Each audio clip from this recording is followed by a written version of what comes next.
कैसे किया? मुझे आदेश दे देते, मैं आ जाता आपसे मिलने। भगवान ने कहा, अरे वरुणदेव, तुम तो मेरी स्तुति कर रहे हो और मेरे पिताजी को बांध करके रखा है। अब जैसे भगवान ने कहा नंद बाबा उनके पिता है, तो घबरा गए वरुणदेव और तुरंत कहा नंद बाबा को खोलो। नंद बाबा को मुक्त कराया और वरुणदेव चरणों में गिर करके क्षमा याचना मांगने लगे कि हमारे इन मूर्ख दूतों ने अनजाने में आपके पिता को बंधन किया, हमारे इस अपराध को क्षमा करें। भगवान नंद बाबा को लेकर के बाहर आए। जैसे ही बाहर आए, जब तक पूरे वृंदावन के जितने ब्रजवासी थे सब यमुना जी के किनारे एकत्रित हो गए। भीड़ लग गई। नंद बाबा और कन्हैया अभी तक बाहर नहीं निकले और जैसे ही नंद बाबा और कन्हैया बाहर निकले, सभी में खुशी की लहर छा गई। नंद बाबा से पूछने लगे, क्यों नंद बाबा, तुम कहाँ चले गए थे? नंद बाबा कहते हैं, अब क्या बताएं भैया, ऐसा लगा जैसे भोर हो गई और हम यमुना में स्नान करने के लिए आए और जैसे ही स्नान किया वैसे ही 4 दूत आए और हमको पकड़ करके ले गए और बांध करके पटक दिया। और ना जाने हमारा कन्हैया कहाँ से घूमते फिरते वहां पहुंच गया और जैसे कन्हैया पहुंचा वैसे सबके सब पैरों में लोटपोट हो गए, बड़ी बड़ी स्तुति करने लगे। ना जाने कन्हैया की कौन सी रिश्तेदारी। और जैसे कन्हैया ने बताया नंद बाबा पिताजी हैं, तुरंत खोल करके मुक्त किया और मेरे चरणों में लौटने लगे। अब जो ब्रजवासियों ने सुना तो ब्रजवासी फिर कन्हैया को पकड़ लिए और कहते, कन्हैया तू सच्ची सच्ची बता, तू भगवान है कि ना? अब भगवान बोले, अरे ब्रजवासियों, तुम मेरे पीछे क्यों पड़े हो भगवान बनाने में?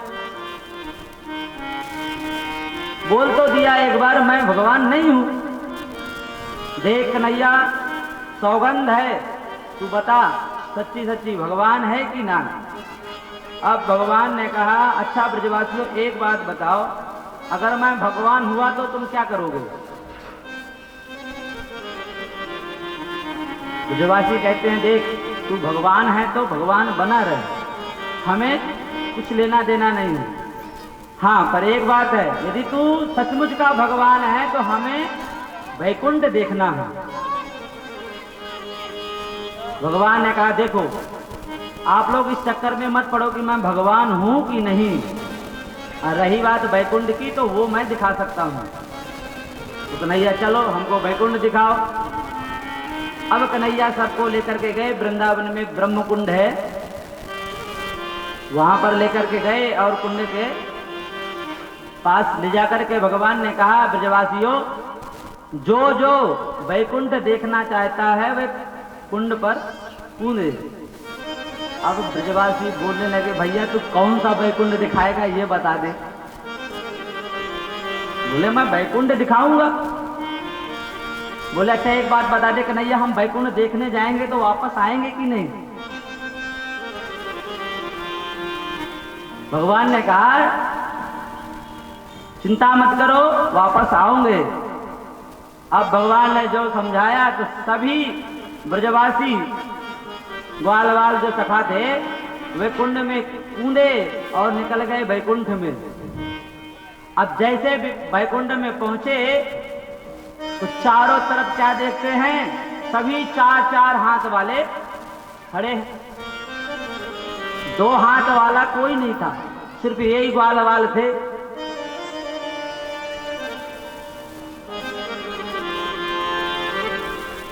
ब्रजवासी देख देख करके चकित हो रहे हैं, भैया यहाँ तो सब 4-4 हाथ वाले दिखाई दे रहे हैं, 2 हाथ वाला तो कोई है ही नहीं। चलो कन्हैया को ढूंढे। अब बेचारे निकले कन्हैया को ढूंढने के लिए, तो बोले अब किसी से पूछ लेते हैं कन्हैया कहाँ मिलेगा। तो एक पार्षद से पूछना चाहा कि भैया कन्हैया कहाँ मिलेंगे। तो जैसे ही पूछा वैसे कह दिया मौनम अस्ति, शांत रहो। अब बेचारे ब्रजवासी और घबराने लगे। एक तो यहाँ पे वैसे 4-4 हाथ वाले दिख रहे हैं और यहाँ कोई बोलने खाली नहीं है।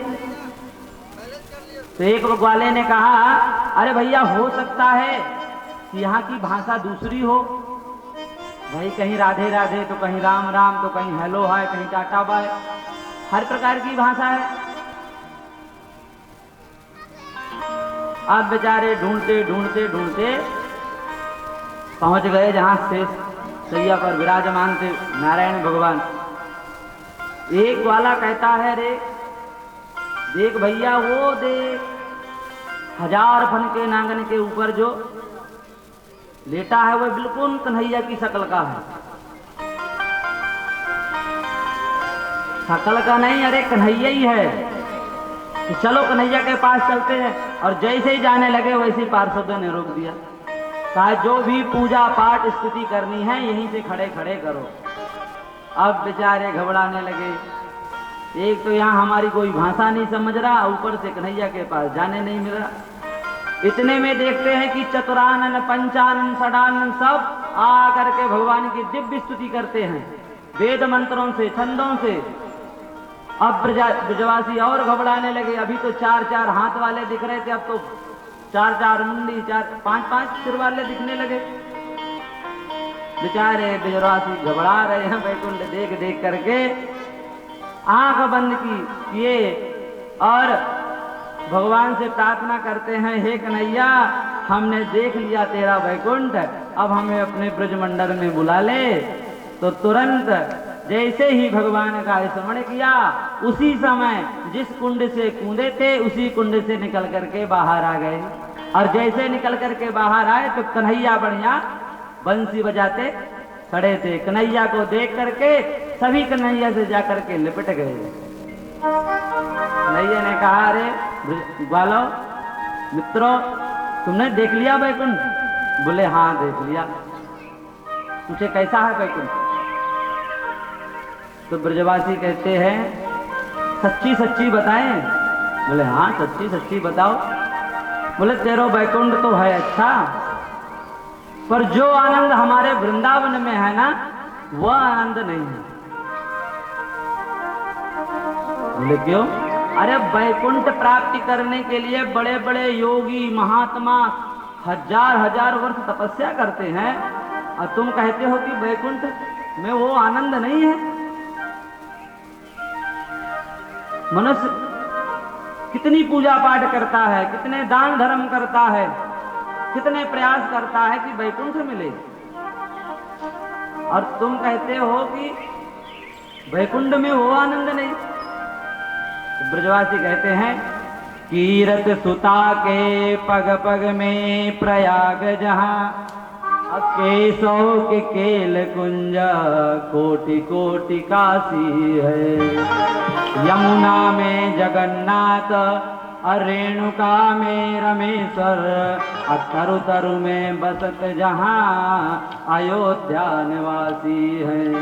गोपियन के द्वार द्वार पे है हरिद्वार, अब बद्री केदारनाथ बसे दास दासी है। स्वर्ग हूँ अपवर्ग को और लेकर करेंगे हम क्या, आप जानते नहीं हम वृंदावन वासी हैं। अरे गोपियों के द्वार द्वार में हरिद्वार है।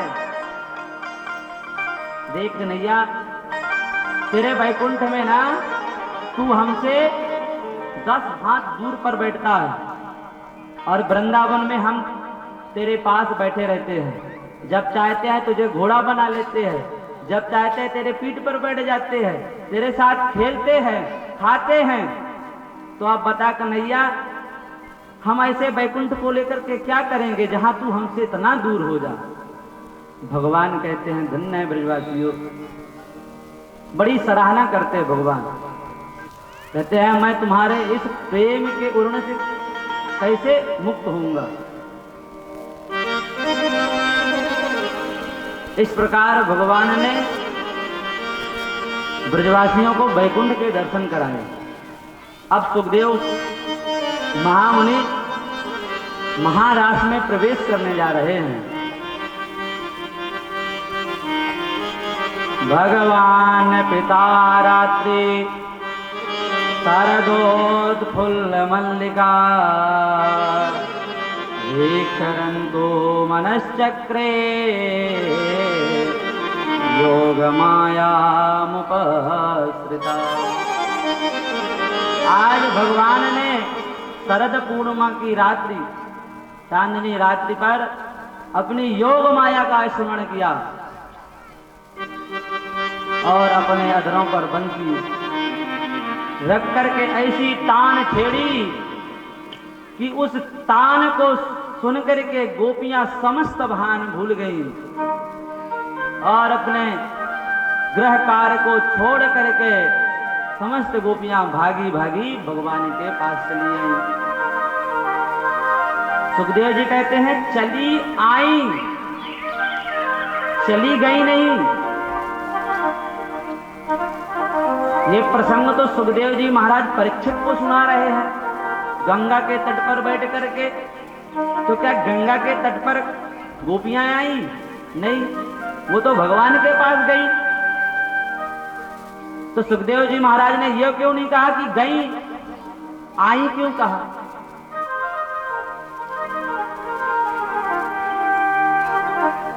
संत भाव प्रकट करते हैं मानो सुखदेव जी महाराज आंख बंद करके अपने को अनुभव कर रहे हैं कि मैं उस रास पर मौजूद हूं, और फिर वर्णन कर रहे हैं कि गोपियां आ गई।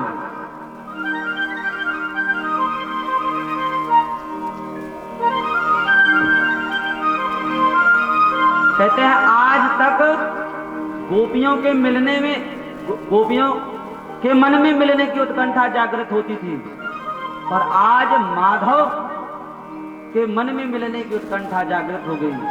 आज तो चमत्कार हो गया। और ऐसी बंसी की तान छेड़ी कि समस्त गोपियां दौड़ी दौड़ी चली आई।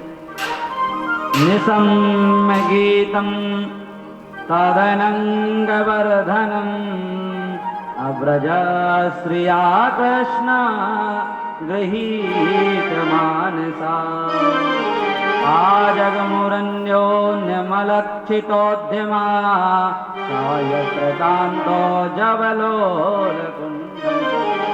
सुखदेव जी महाराज कहते हैं गोपियां इस तरह भागी चली आई जैसे साधु संत महात्मा संसार को तरीके की भांति छोड़ देते हैं, वैसे ही वे अपने गृह कार्य को, संसार को छोड़ करके भगवान के पास दौड़ी दौड़ी चली आई।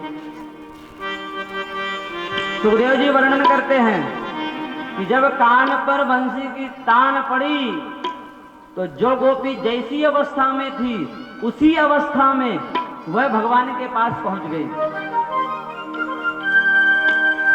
यानी कि जो गोपी भोजन पका रही थी तो कढ़ाई चढ़ाई हाथ में करछली लेकर के भगवान के पास पहुंच गई। कोई गोपी वस्त्र धारण कर रही थी तो ऊपर के नीचे और नीचे के ऊपर पहन के चली आई। कोई गोपी श्रृंगार कर रही थी तो एक आंख पर काजल लगाया, दूसरी आंख पर काजल लगाया ही नहीं और भागी चली आई। एक कान पर वाला पहना, एक पर पहने नहीं चली आई। ये सुखदेव जी कहते हैं लिम्पंत प्रव्रजंतोन्या